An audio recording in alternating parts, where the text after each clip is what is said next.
एक बार फिर कहानियाँ जंक्शन आपके लिए लेके आया है एक नई कहानी जिसका शीर्षक है हृदय परिवर्तन, जिसको प्रस्तुत कर रहे हैं मिस्टर पंकज गहलोत। तो सुनिए कहानी हृदय परिवर्तन।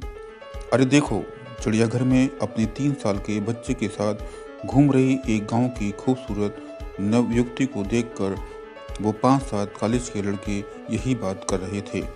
वो उस खूबसूरत अकेली देहाती युवती के पीछे हो लिए। युवती अपने बच्चे को कभी गोद में तो कभी उंगली पकड़े उसे बारी बारी से जानवरों को दिखा रही थी, पीछे लगे आवारा लड़के से बिल्कुल बेखबर, अनजान और बेखौफ। चलती है क्या 9 से 12 फिल्मी गाने गाते वो उसे कट मार कर अट्ठास करते आगे निकल गए। युवती ने उन पर कोई ध्यान नहीं दिया। वो हिरन के बाड़े के पास अपने बच्चों को उन्हें दिखा रही थी। बच्चा चहकता हुआ उन्हें देख रहा था। आवारा लड़के उस युवती को घूर रहे थे। वो लड़के बगल में ही शेर के बाड़े के पास जोर से उसे देखकर फप्तियां कस रहे थे और मजाक कर रहे थे। आगे सुनते हैं इस कहानी में और क्या होता है।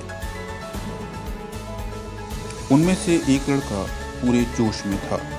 बाड़े के ऊपर लगे ग्रिड पर बैठकर भद्दे गाने गा रहा था।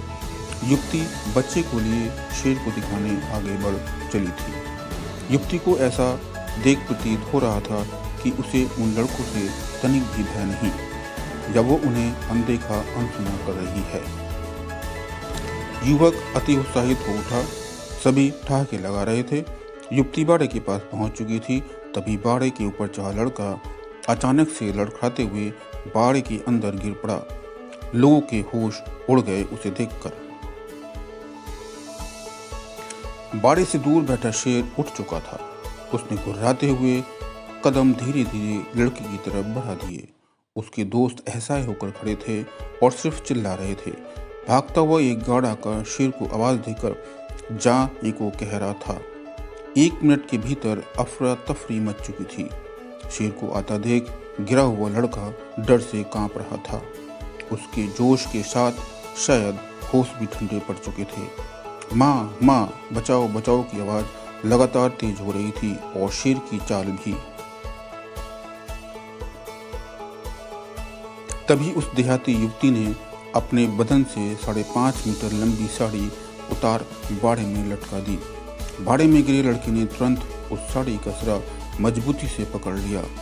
फिर लोगों की मदद से उसे बाहर निकाल लिया गया। गार्ड युवक को संभाल कर बोल पड़ा, पहले तुम्हारी माँ ने जन्म दिया और आज इस युवती ने तुम्हें दोबारा जन्म दिया है। सिर्फ ब्लाउज और पेटीकोट में खड़ी वो युवती में अब उन सभी लड़कों को उनकी मां नजर आ रही थी। हमें युवा पीढ़ी को बताना होगा, ये कहानी उन्हें सुनाने या पढ़ाने की ज़रूरत है। जैसी सोच वैसी दुनिया दिखेगी। तो दोस्तों, ये कहानी आपको कैसी लगी हमें ज़रूर बताइएगा। यदि आपने मेरा चैनल सब्सक्राइब नहीं किया है तो इसको सब्सक्राइब कर लें, बेल आइकन दबा लें, लाइक करें, शेयर करें और भविष्य में आपको कैसी कहानियाँ पसंद है हमें ज़रूर बताइए। Thank you. जय हिंद।